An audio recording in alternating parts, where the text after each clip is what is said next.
It's so sad. What a terribly, terribly sad situation for Donald Trump. My heart is bleeding for the poor man. He made a plea yesterday and he was unsuccessful. Poor Donald. What am I talking about? I'm talking about actually two different things that transpired yesterday in New York, demonstrating that despite everything Donald Trump thinks he's going to get away with, the thing that hurts him the most is having to pay up and not being able to dominate other people, especially none other than Attorney General of New York, Tish James. Now, this is my thumbnail for today. I have excerpted a story from NBC News about how Donald Trump had his lawyer go in and beg Tish James's office to drop the major fraud lawsuit against Donald Trump. And this is the dumbest, most arrogant thing. And he thought it might work. What in the world? Are you effing kidding me? Tish James brought this lawsuit in 2022, and she's already won $486 million. It's in the appeals process. Excuse me, but what is he smoking? So let's talk about this.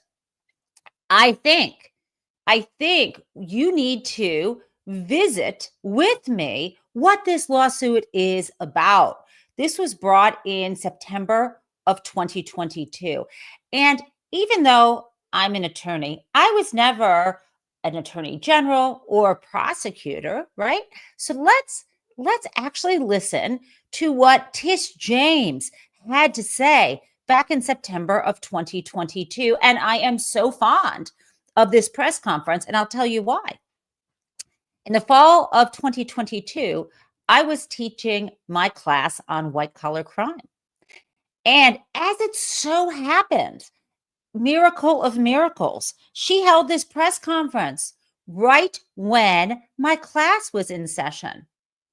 And although this is a civil lawsuit, I hear some of you thinking about that.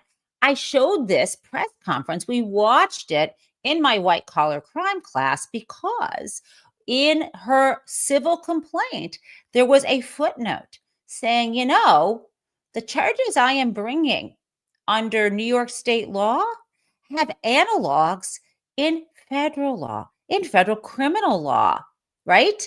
And it was sort of this footnote, I think it was footnote number 2, and there weren't many footnotes in this document. It was hey, what the F are you doing, Southern District of New York?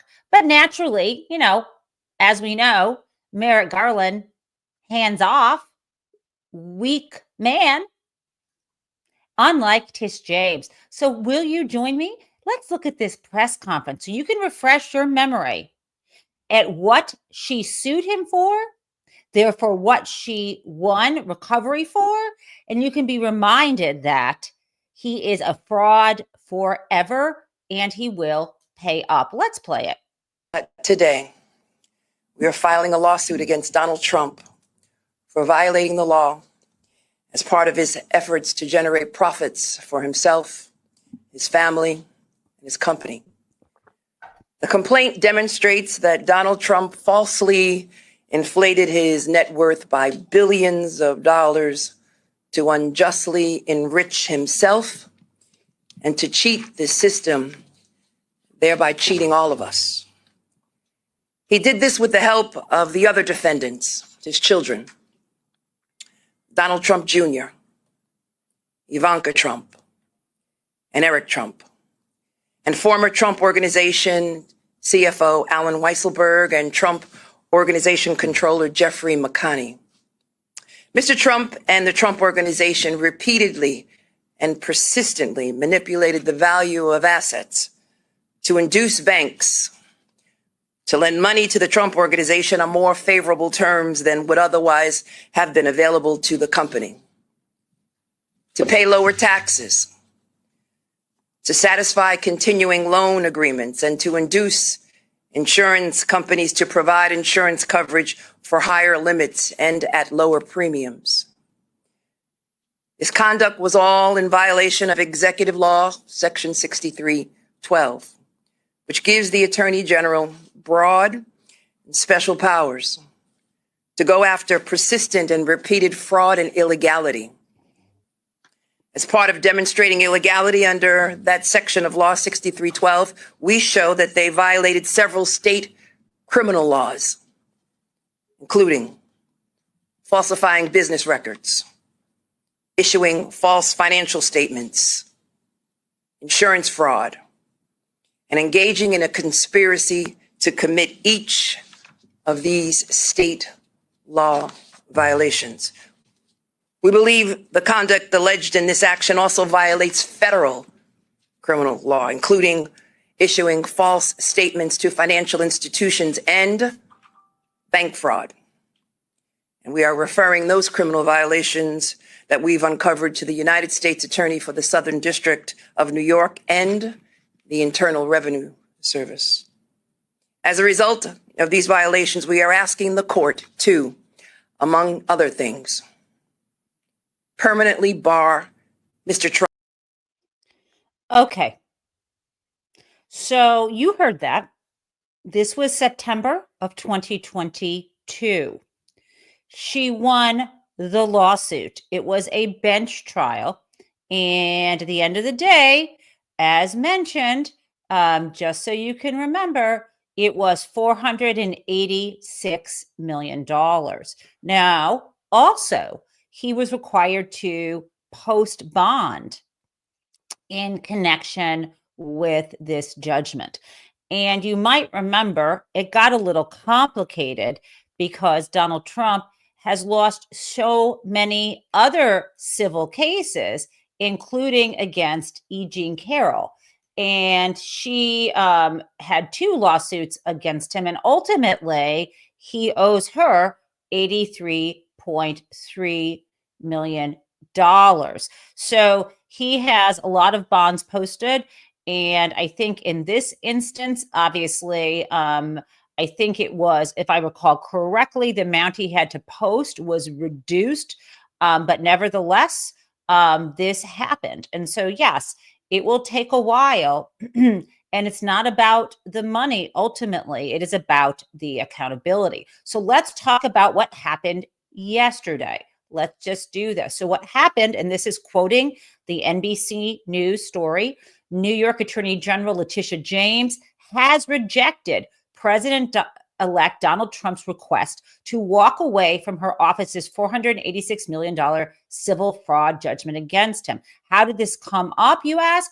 It's because his attorney, John Sauer, had asked her office to voluntarily dismiss the case in November, saying that it could interfere with Trump's duties as president and that she should drop it to promote unity. Okay, what a flippin' joke. So in response to that, Tish James's office absolutely rejected that. And they sent a letter saying, no way. And I don't feel bad at all, even though I said too bad, so sad. The bottom line is, too long didn't read. Are you effing kidding me? Okay, so let's move on to one more good piece of news out of New York. As you know, Alvin Bragg, who is the district attorney for Manhattan, who enforces all of New York's criminal laws within that borough of Manhattan.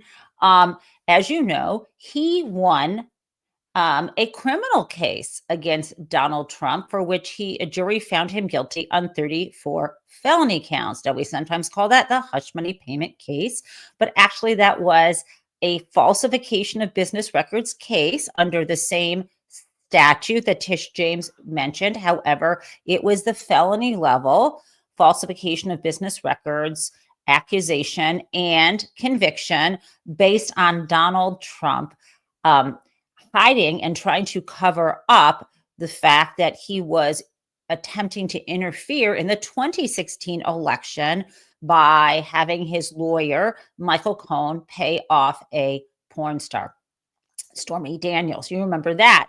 And of course, Donald Trump, the jury found him guilty on all 34 felony counts. Well, there was supposed to be sentencing in that case already. It was supposed to be on Tuesday, November 26th. And as you know, that was postponed by Judge Juan Merchan, the New York trial judge, pending filings by both sides asking them to opine on how the United States Supreme Court's decision around immunity of former presidents would affect that sentencing. What we saw yesterday, friends, is Alvin Bragg said, let her rip, sentence him now, sentence the man. And I am so for a sentence happening now, even if that sentence needs to be suspended. And I'll tell you why. I loosely call him a convicted felon. But he has been found guilty on those 34 felony counts. But it's my understanding that, technically speaking, he's not actually a convict until the sentence has been pronounced. And that would trigger all kinds of bans in other countries from travel and the like. The sentencing needs to happen now, even if the service of the sentence needs to be suspended. I hope that Juan Merchan finds his spine and has the courage to move forward. So that's my news out of New York. We've got so much amazing legal news. Now, on the economic front, I am so jazzed to tell you that the director of the Federal Trade Commission, Lina Khan, the chair, not the director, because it has a board, the chair of the Federal Trade Commission, so Lina Khan, was successful so far in the effort to block Kroger's and Albertsons from merging. This is huge. Finally having a Federal Trade Commission and a Department of Justice willing to enforce our antitrust laws, meaning big is bad because it hurts customers, not letting these giant mergers happen because that gives them pricing powers. Talk about the price of eggs, talk about inflating grocery prices. It's about consolidation in the industry. And they're basically, there are small grocers here and there, but they're basically two giant conglomerates, Kroger and Albertson. And you may see different brand names for different stores, but they fall under those corporate empires.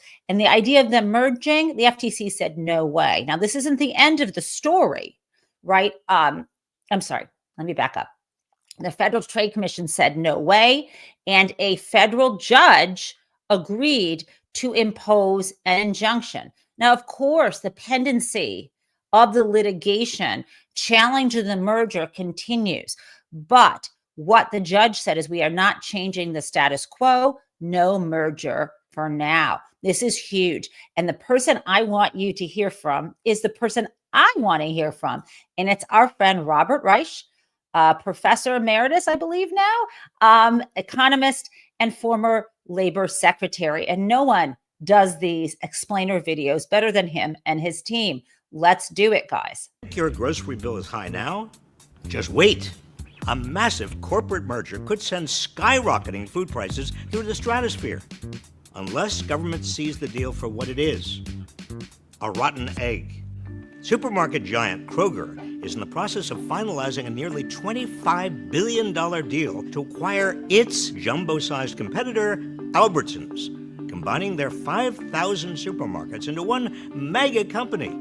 Corporate concentration in the grocery market is already a huge problem, with estimates showing that just 5 companies control over 60% of American grocery sales. This means less consumer choice and more opportunity for grocery stores to jack up prices, which they've already been doing under the cover of inflation. Let's be clear. Big corporations are using the excuse of inflation to pass price increases through to you. We view a little bit of inflation as always good in our business. We would expect to be able to pass that through. This coming from a CEO whose recent $18 million compensation was already 679 times that of the typical Kroger employee. What's that smell? It's not a rotisserie chicken. It's your pocketbook getting roasted. Now, you may think this merger won't affect you because you don't have a Kroger or Albertsons where you live, but here's the kicker. Both stores already control dozens of other grocery brands across the country. So you may not know you're actually shopping at Kroger or Albertsons. All told, this deal could affect grocery stores relied on by 85 million households. What's to stop this new Goliath from continually raising prices if customers have nowhere else to shop? With grocery bills already going through the roof, Kroger buying Albertsons gets rid of the roof altogether. A Kroger-owned mega company can also get away with paying workers even less than it already does. Because fewer competitors means grocery workers have fewer choices of whom to work for. According to one survey, 75% of Kroger workers have been food insecure, and 14% have experienced homelessness. 1 out of every 5 Kroger workers has relied on government aid to survive. This is no secret to Kroger executives either. Recently leaked internal documents reveal that the company has known about the plight of its workers for years. Folks, this is the story of monopolization. Corporate consolidation is bad news for everyone except the super rich. It's awful for consumers, workers, and the economy as a whole, and it's driving the most extreme wealth imbalance in over a century. But the good news is that this Kroger-Albertsons deal is far from being fully baked. The Federal Trade Commission has the power to intervene. Okay. That was something that Robert Reich created, utterly to the point and brilliant, before Lena Khan's Federal Trade Commission challenged it. And yesterday in court, huge victory, that it is being put on hold. The judge agrees. Now, I saw several people in the comments, including Roxanne Tracy, say, but I thought monopolization was illegal. Oh, yes, it's been illegal for over 100 years. But law is not worth the paper it's written on, Roxanne and others, unless there are people willing to enforce the law. And this is a longer story about the gutting of our antitrust law, but it does to some degree begin with Robert Bork, who later became a federal judge, but not a Supreme Court justice because of an alleged porn video habit. Oh, those were quaint times, but really because of other things. We'll talk about it.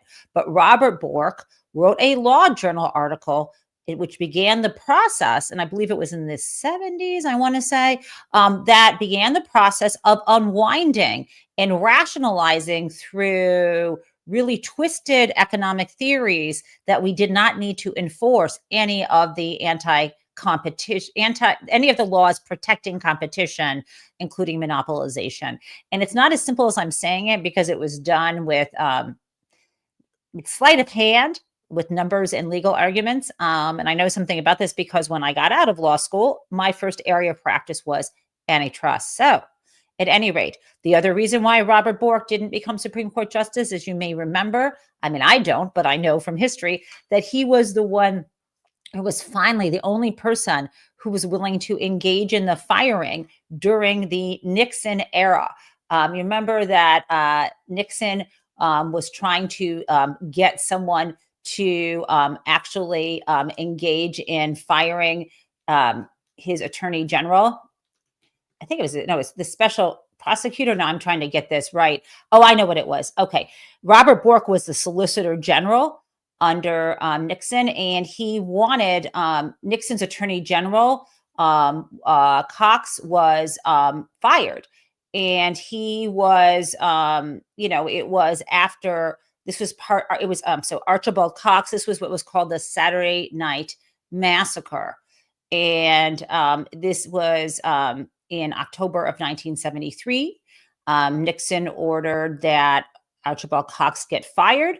However, Elliot Richardson, who was the Nixon's attorney general refused to, I'm sorry, Archibald Cox, I said it right the first time. He was the special prosecutor who was appointed to investigate Watergate. Back then, we called it a special prosecutor, not a special counsel. Nixon did not want the Watergate break-in to be investigated for obvious reasons.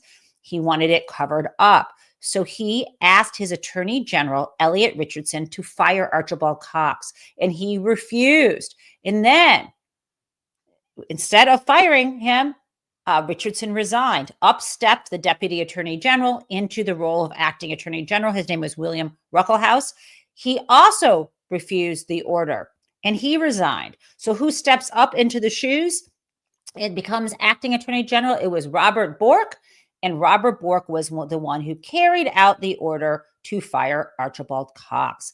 That's just a little bit of history. He is also the brains behind trying to and effectively dismantling the enforcement of our antitrust laws. Thank God for Lina Khan, a recent Yale Law School graduate who revitalized antitrust enforcement. And let me tell you one last thing. This gets into the weeds, but you should know.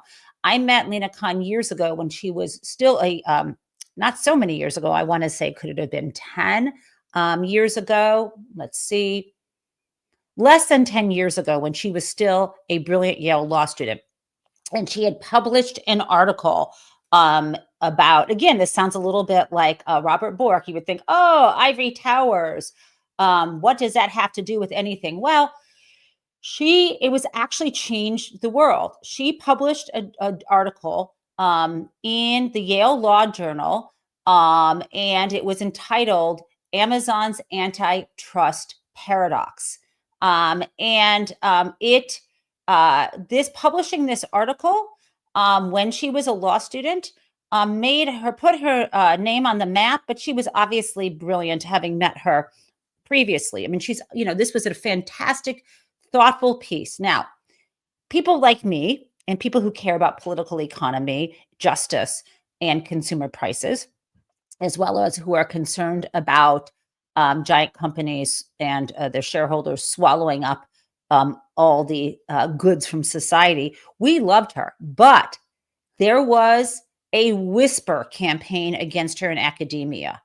I heard people bad-mouthing her, saying she didn't know what she was talking about, and so on. They were trying to smear and discredit her because the people within academia who are still carrying the torch for Robert Bork, instead of challenging her and admitting that they just had a different political view, they tried to make it sound like she was unintelligent. Well, that didn't work because people stood up and lifted up her ideas because we all supported her, and she became FTC chair. So that is I love that story. Okay, now let's get on to our next topic, an update in the story of Luigi Mangione. Yesterday, we walked through the fact that he was in jail. He's being held without bail in Pennsylvania. Now, of course, New York wanted to extradite him so they could arraign him. He now has an attorney, and he is apparently resisting extradition to New York. Ultimately, he will be extradited. So this attorney, though, is very curious. It's not entirely clear who hired him. But he is having his 15 minutes of fame. Before I show you that, you may have seen a video of when Luigi was being transported. It looks like maybe from a holding cell through what looked like a cinder block hallway or driveway. I'm not really sure. And the press was around him, and he was shouting at them, and his face looked fierce and like he was unwell mentally. Again, I am not defending anyone who engages in murder. I'm describing what I viewed. Let's play this. We had seen reports earlier that there was, people were inundating you with offers to help pay for his legal bills. Is that accurate?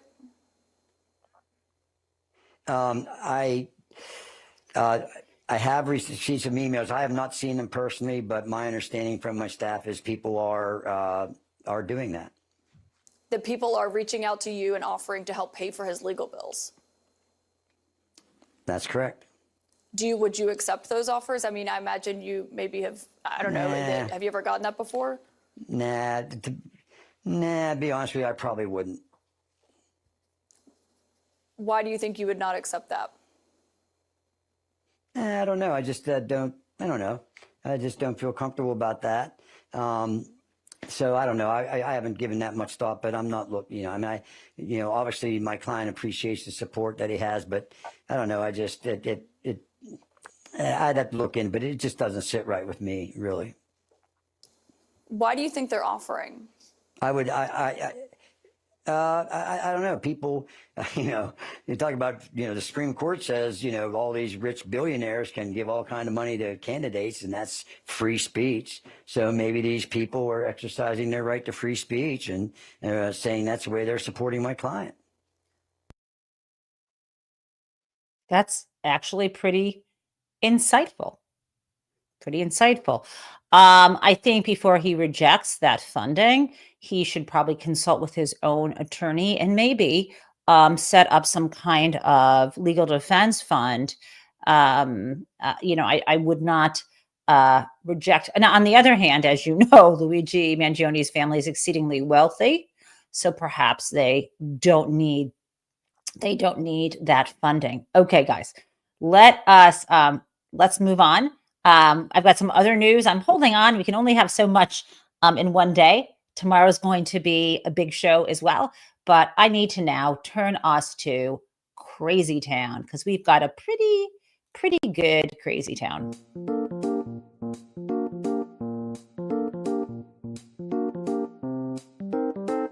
So, as I like to say, the best is yet to come.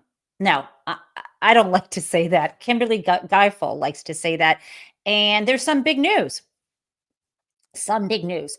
Donald Trump has named his son, Don Jr.'s fiance, Kim, to become the ambassador to Greece. This is true. And it's a cushy position. This is not like the show The Diplomat, which I love. No spoilers. I'm still at the beginning of season 2. Kim will be sent over to Greece. That is the plan. And let me tell you guys, she was as shocked as we are. Because, why? She's being sent over to be the ambassador, but it appears that Donnie is not joining her. Why? Because, take a look, he's been canoodling with a very pretty young heiress in Florida. We've known about this for a while. They seem quite happy together. We've known about this since before the election. It's really none of my business except for the fact that it now affects U.S. diplomacy. And let's take a look at what she had to say about this and some of the snark related to this situation. Okay, so we have a satirical Blue Sky account called Jack E. Smith. He said it's not cheating if you send your fiance to Greece on a diplomatic mission. Okay, so here's what Kim had to say. I'm honored to accept President Trump's nomination to serve as the next ambassador to Greece, and I look forward to earning the support of the U.S. Senate. President Trump's historic victory is bringing hope and optimism to the American people and to freedom-loving allies across the world, etc., etc., etc. I can only call this Crazy Town in the context of the other people he has nominated to be ambassadors, including former felon Jared Kushner's father, Charlie Kushner, as well as convicted felon, his friend, oh my goodness, who was just nominated. Oh boy, Donald Trump friend nominated. You guys probably know this, to be an ambassador. I mean, the qualification of this. Okay, yeah. So Tom Barrack. Oh, right. So it's together that Kim Guilfoyle and Tom Barrack So she's going to be Greece, and he is going to be the ambassador to Turkey. What could go wrong, you guys? We are definitely in the world of crazy town. And with that, my friends, I will say to you, have a lovely day. And let's just play our crazy town music on the way out, because it is all crazy town today.